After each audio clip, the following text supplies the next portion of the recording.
It happened 2 winters ago, during what was supposed to be a quiet escape from city. I had been working nonstop, barely taking time to breathe. So when my friend Ben suggested we rent a lake house for a few days, I agreed without hesitation. The place we found was a secluded cabin on a frozen lake in Maine, surrounded by thick woods. The pictures looked beautiful, modern enough to be comfortable, but remote enough to give us the peace we needed. We booked it for 4 nights. The owner wasn't going to be there, but he left instructions for where to find the keys and how to start the fireplace. We arrived just as the sun was setting, the sky turning a deep, bruised purple behind the treetops.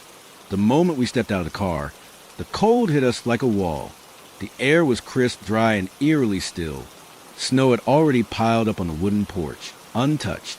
There were no other cabins in sight, just a vast lake stretching out in front of us, frozen solid under the weight of winter.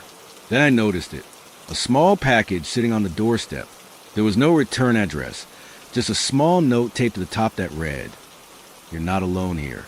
I felt a strange unease settle in my chest as I bent down to pick it up. The box was light, almost weightless. My fingers hesitated before peeling back the tape.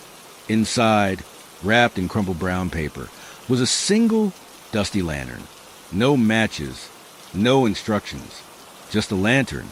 Ben laughed, clapping a hand on my shoulder. "Dude, this is probably just some weird welcome gift from the owner. Why wouldn't they mention it in their message?" I asked. Ben shrugged. Maybe they forgot. Or maybe it's just some dumb local tradition.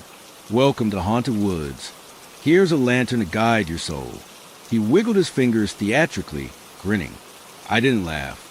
We stepped inside, and the place was exactly as advertised, cozy, warm, the scent of old pine wood filling the air. A fireplace sat against the far wall, its stone mantel coated in a thin layer of dust. There were 2 bedrooms upstairs, a small kitchen, and a wide set of windows that face a lake. The view was breathtaking.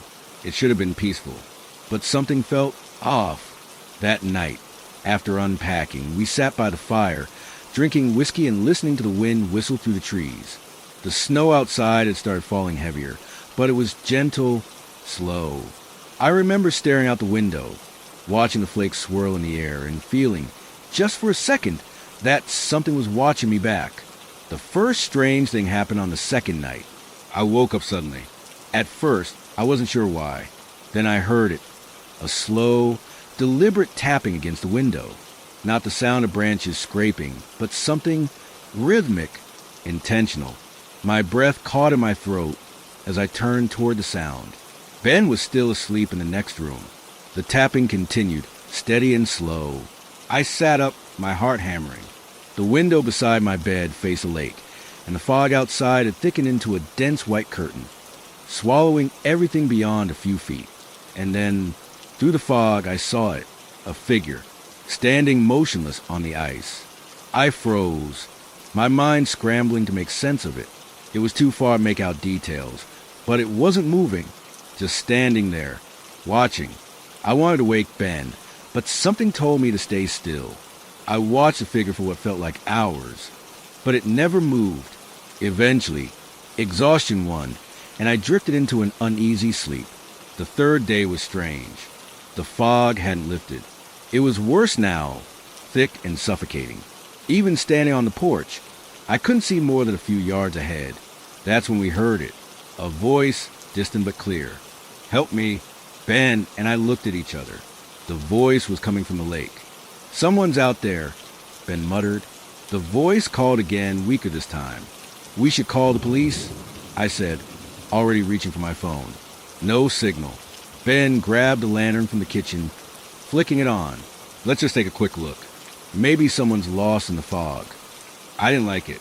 Every instinct screamed at me to stay inside, but I couldn't let someone freeze to death out there. We stepped onto the ice cautiously, the lantern casting a sickly glow in the fog. The voice kept calling, always just a little ahead, never closer. Then Ben stopped. He was staring down at something in the snow. Boot prints. A single set leading toward the voice. Then he turned the lantern toward our cabin. A second set of footprints, leading away from the house. From the inside, we spun around, the fog shifting slightly. That's when we saw them. Not one figure. Not two. Dozens. Standing motionless in the fog. Surrounding us. Watching. The lantern flickered. And then the figures started moving. I grabbed Ben's arm and yanked him backward, barely able to breathe. The fog churned as they moved, their shapes flickering in and out of sight. No faces, no features, just dark silhouettes shifting toward us. Run. We turned and bolted toward the house, slipping and sliding on the ice. The figures didn't make a sound, but I could feel them closing in, their presence like a crushing weight behind us.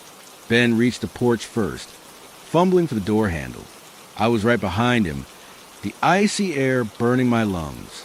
He yanked it open, and we stumbled inside, slamming the door shut just as something heavy slammed against it from the other side. We locked it. Deadbolt. Chain. Silence.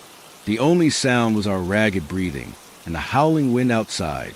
Ben looked at me, his face pale. What the hell was that? I didn't answer. I moved to the window, my hands shaking, and peeked through the frost-covered glass. The fog was still thick, but I could just barely make out the lake. The figures were gone. Then my breath caught in my throat. Footprints, leading from the ice directly to our front door. The voice called again, this time just outside. Let me in. That was the last night we stayed in that cabin. We left the next morning, without a word, barely stopping to grab our things. The owner never mentioned anything strange when we told him we were cutting the trip short. Just apologized for the bad weather and refunded part of our stay. But I know what we saw. And somewhere out there in the endless white fog, I know they're still watching. Waiting. Story 2. 3 years ago, I moved to a small lakeside town in Oregon after my divorce. I wanted a fresh start, something quieter, more manageable. I found a small rental cabin. Nothing fancy, just a 2-bedroom house with a loft, perched at the edge of the water. It was perfect. At least, that's what I thought. The owner was an older woman who lived out of state. She told me the house had been empty for almost a year before I moved in. That part didn't bother me. What had unsettled me was something she said just before I signed the lease. Oh, one thing, she said over the phone. The attic door tended to come open on its own. It's nothing to worry about, just the house settling. I didn't think much of it at the time. The first month was peaceful. I spent my days fixing up the place, painting the walls, replacing old fixtures. The attic door was just a pull-down hatch in the hallway. Sometimes I'd find it slightly ajar, just enough that I'd have to push it shut. I chalked it up to drafts. Oh, it's shifting.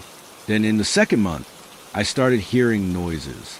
At first, I convinced myself it was just animals. Scratching, shuffling, harmless things. But then the noises changed. One night, just as I was drifting off to sleep, I heard something new. A creak. Then another, like footsteps moving across the attic floor. I sat up, my heart pounding. The noise stopped. I told myself it was just my imagination. But then it happened again. This time I didn't move. I stayed perfectly still listening. It was slow, deliberate, like someone walking barefoot across the attic floor. I forced myself to get up. I grabbed a flashlight and stepped into the hallway. The attic hatch was slightly open. I stood beneath it, staring up at the blackness. Then, without thinking, I reached up and yanked it shut. For a few nights, nothing happened. I started to relax. And then I found the note. It was a small, crumpled piece of paper, stuffed under my bedroom door. The handwriting was shaky, almost childlike. I see you. I didn't sleep that night. The next morning, I called the owner and told her someone had been in the house. She was skeptical, but agreed to send someone to check the locks. I spent the rest of the day walking through every room, checking every window, every door. Everything was locked. That night, I moved a chair under the attic hatch before going to bed. At exactly 2:37 a.m., I woke up to the sound of something sliding. I turned over slowly, my mouth dry. The chair, it was moving. I sat up in bed, my body frozen. In the darkness, I could just barely make out the shape of the chair shifting across the floor. A soft creak, then silence.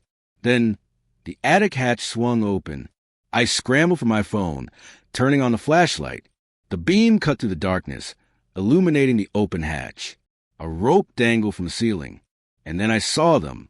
Fingers. Pale, bony fingers curling around the edge of the opening. I ran. I didn't stop. I grabbed my keys and bolted outside, barely registering the cold. My breath came out in ragged gasps as I ran to my car and locked the doors. From the driveway, I could still see the house. The attic hatch hung open, swinging slightly. The rope ladder swayed, and in the darkness above, I saw a shape, a face, watching me. I drove straight to the police station. When they arrived at the house, the attic was empty. There were no signs of forced entry, no footprints, nothing. The only thing they found was a sleeping bag, some food wrappers, and a pile of old newspapers. Someone had been living up there. I moved out the next day. I don't know how long he'd been watching me, or how many nights he stood above my bed, listening. I don't want to know. Story 3. Last summer, my older brother Jake invited me to spend a week at his new lake house. He had just bought the place, a beautiful, secluded home on a private lake deep in the forests of Michigan. It was the kind of house people dream about. Floor-to-ceiling windows, a private dock. Thick woods on all sides. Peaceful, serene. Or at least, it should have been. The first thing that fell off was the lake itself. The water was dark, almost black, and completely still. No waves. No ripples. Just stillness. Jake told me the lake was unusually deep, almost unnaturally so. Some locals believe there was an underground system of caverns beneath it, explaining the strange currents that sometimes pull beneath the surface. I don't swim in it, Jake admitted, staring out over the water. I don't like the way it feels. I thought he was being paranoid. It was just a lake. But looking out at it, I understood what he meant. Something about the water made my stomach twist. That first night, I woke up around 3 a.m., feeling uneasy.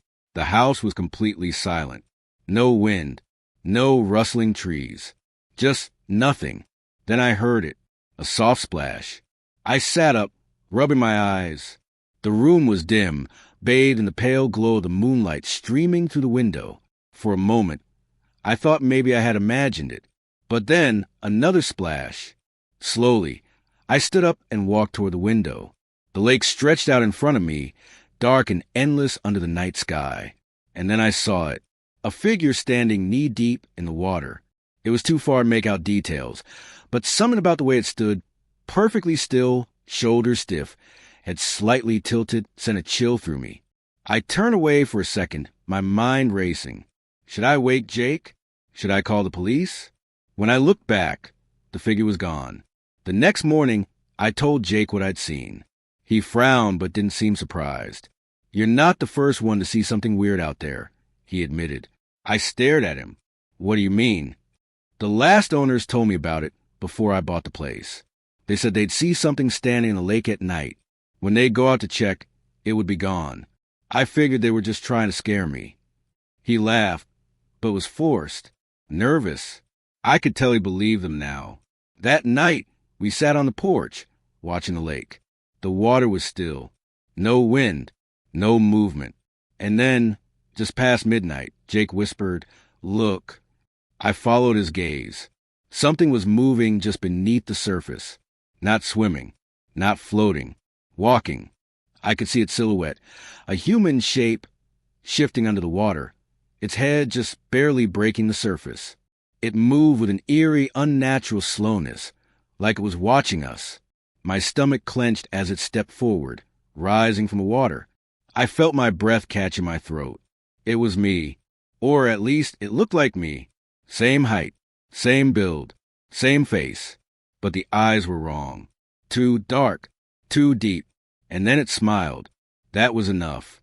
Jake grabbed my arm, and we ran inside, locking the doors, pulling the curtains shut. We sat in the dark, listening. At some point in the night, there was a knock on the window.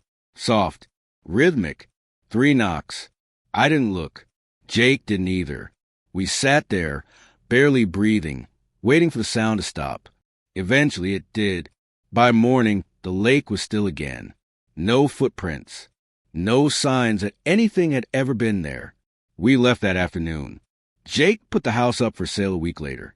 Neither of us talk about what we saw, but sometimes late at night I wonder if my reflection in the mirror is really mine.